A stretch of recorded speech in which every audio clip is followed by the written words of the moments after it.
आज हम AI model से दो पावरफुल माइंड्स को फेस टू फेस ला रहे हैं, ओशो और प्रेमानंद। डिबेट स्टार्ट होगी और फर्स्ट क्वेश्चन है, क्या भगवान ने दुनिया बनाई या दुनिया ने भगवान? मैं मानता हूं कि दुनिया को भगवान ने बनाया है, कि भगवान की व्यवस्था समय से पहले पहुंचती है। यह दर्शाता है कि इस दुनिया में जो कुछ भी घटित हो रहा है वो किसी मानवीय सोच का परिणाम नहीं, बल्कि ईश्वर द्वारा निर्धारित एक सटीक व्यवस्था है। दुनिया भगवान को नहीं बनाती, बल्कि भगवान ही दुनिया के कण कण को अपनी इच्छा और न्याय से संचालित करते हैं। मेरे अनुसार परमात्मा ने दुनिया को नहीं बनाया है, क्योंकि परमात्मा कोई व्यक्ति नहीं है जो कहीं ऊपर बैठकर सृष्टि की रचना करे। ईश्वर का कोई अस्तित्व नहीं है, वो कभी जीवित ही नहीं था जिसे मृत घोषित किया जा सके। मेरे अनुसार परमात्मा केवल एक संकेत या प्रतीक है जिसे इंसान ने एक गहरे अनुभव को नाम देने के लिए गढ़ा है, ताकि हम अस्तित्व के प्रति अपनी कृतज्ञता व्यक्त कर सकें। दूसरा क्वेश्चन है, रिलेशनशिप फेल क्यों होते हैं?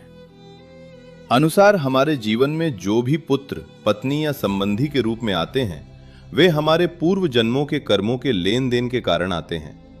जब वह ऋण या लेन देन पूरा हो जाता है तो रिश्तों में अलगाव या कड़वाहट आने लगती है। यदि व्यक्ति में भक्ति और सत्संग का अभाव है तो वह इन परिस्थितियों को झेल नहीं पाता और रिश्ता असफल मान लिया जाता है। पर मैं ये नहीं मानता। मुझे ये लगता है कि कोई भी रिलेशनशिप टूटने की वजह सिर्फ ईगो और कंट्रोल करने की चाह है।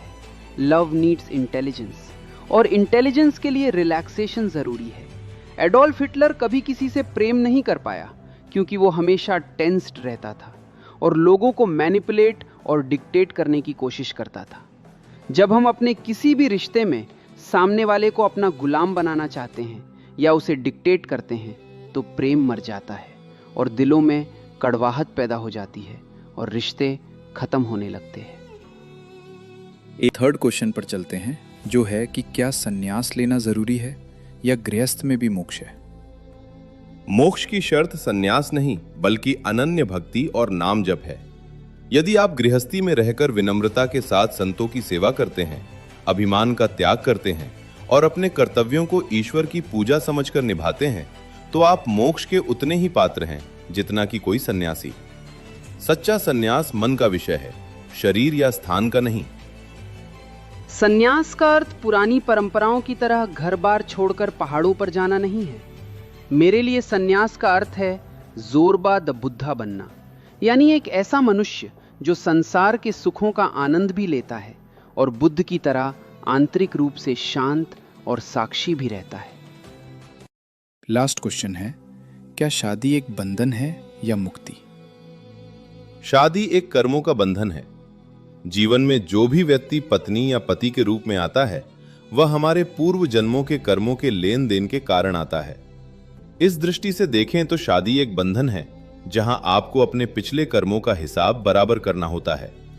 यदि व्यक्ति इस बंधन को केवल अपनी इच्छाओं की पूर्ति का साधन समझता है तो वह मोह माया के जाल में और अधिक फंस जाता है। शादी अपने आप में न तो बंधन है और न ही मुक्ति, बल्कि यह इस बात पर निर्भर करता है कि आप इसे किस चेतना के साथ जी रहे हैं। यदि शादी केवल एक यांत्रिक जीवन का हिस्सा है जहां पति पत्नी एक दूसरे को नियंत्रित और आदेश देने की कोशिश करते हैं, तो यह एक गहरा बंधन बन जाती है। लेकिन जब अहंकार बीच में आता है तो प्रेम की हत्या हो जाती है और रिश्ता एक बोझ बन जाता है। ये था आज की डिबेट। आंसर किसी एक के पास नहीं था, लेकिन सवाल दोनों ने जिंदगी बदल देने लायक छोड़ दिया। कमेंट्स में बताएं आपको कौन सा आंसर्स पसंद आए, एंड ऐसे वीडियो के लिए वीडियो को लाइक करो एंड चैनल को सब्सक्राइब करो।